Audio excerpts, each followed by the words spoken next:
In 2003 werd het monument ter nagedachtenis aan de gesneuvelde kameraden van de Limburgse jagers onthuld op het terrein van de Van Hoorne-kazerne in Weert. Maar na de sluiting van de KMS en de overplaatsing van de jagers naar de kazerne in het Brabantse Oorschot verhuisde ook het monument mee. Dit tot grote ergernis van veteranen zoals Frans Clement. Dikwijls ging hij naar het monument toen het nog in Weert stond. Het monument lag er de bloemken hier als van ons, van die gesneuvelde jaren geworden. Helaas is dat verdwenen, zit je in Oorschot. En we hebben er tegen gevochten, wat verkosten. We hebben van iedereen medewerker alleen van Den Haag liet het afweten.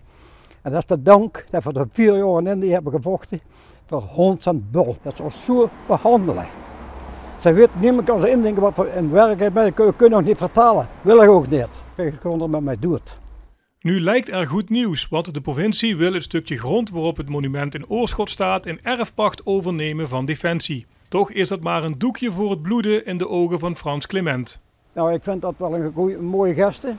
Dat als dat daar opgevangen wordt en door de Limburgse bevolking gewaardeerd wordt. Maar ik betwijfel het. Dan zeg ik dat ze een beetje een aalmoes. Maar het is niet zo, want er is toch weer voor moeten praten en een hoop. Ja, in plaats van geouwe hoer voor het zover is. Maar ik ben er blij mee dat het toch, ik ben er persoonlijk blij mee dat er toch nog iets gebeurt. De provincie Limburg wilde het liefst een formele grenscorrectie bewerkstelligen, zodat het terrein formeel ook Limburgs grondgebied zou worden. Maar dat zag de provincie Brabant niet zitten. Limburg is nu met Defensie in gesprek om de grond te pachten. En dat is in de ogen van Defensie ook de beste oplossing.